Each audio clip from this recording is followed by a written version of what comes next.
the win congratulates Rain or Shine for winning their very first PBA. Sabi ko sa inyo.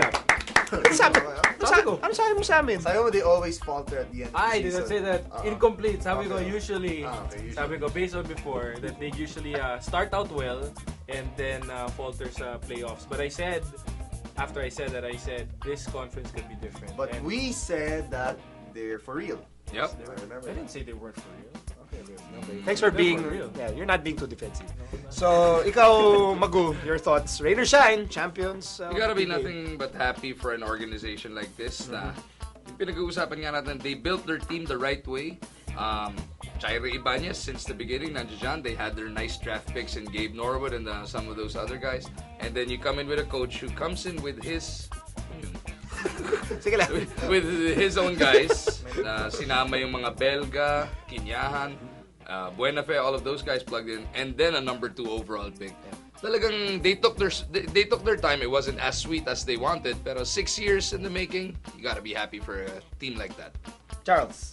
Exactly the same sentiment as Magude. You know, they were always the bottom dwellers. I remember sa Wellcoat, they had a couple of seasons they didn't even win a game, if I'm not mistaken.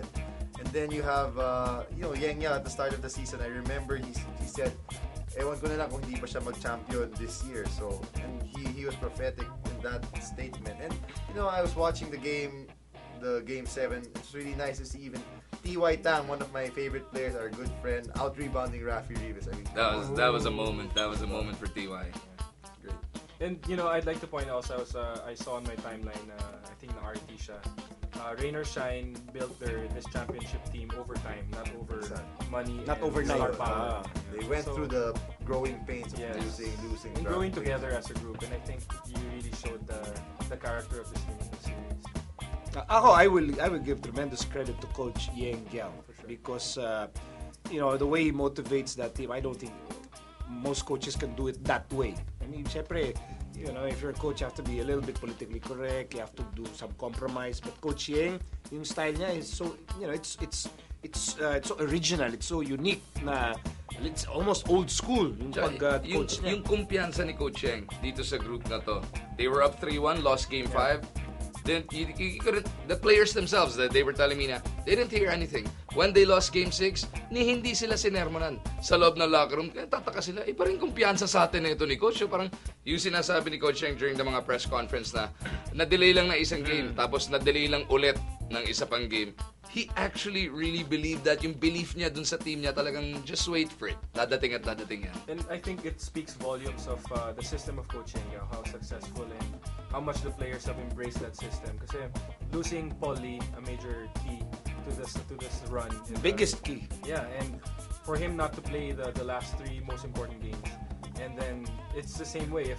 If James Yap is taken out of BMEG, I don't know what's gonna happen. So with Rain or Shine, they lost Paulie, but they were still able to close it out. So it speaks volumes of a coaching system.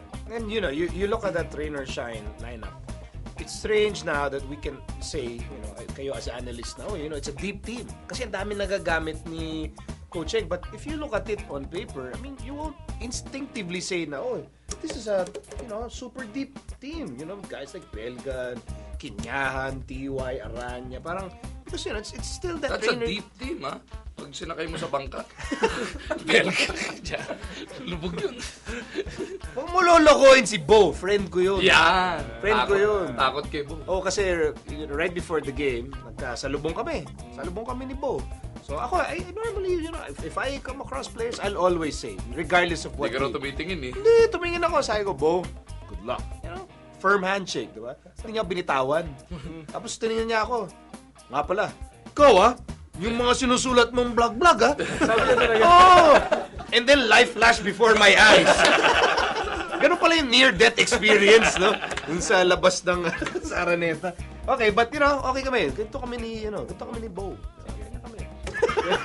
Hindi naman ako player okay lang, no? But yun nga, you have to be happy for guys who worked hard, for guys who are underestimated.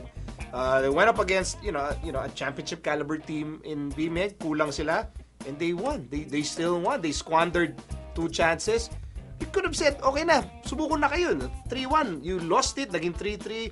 You had every right to collapse and say, you know what, di na namin kaya we're gonna surrender it. Those guys really came up big when they needed to. Tandaan natin, pumasok sa semis yan, 8-1.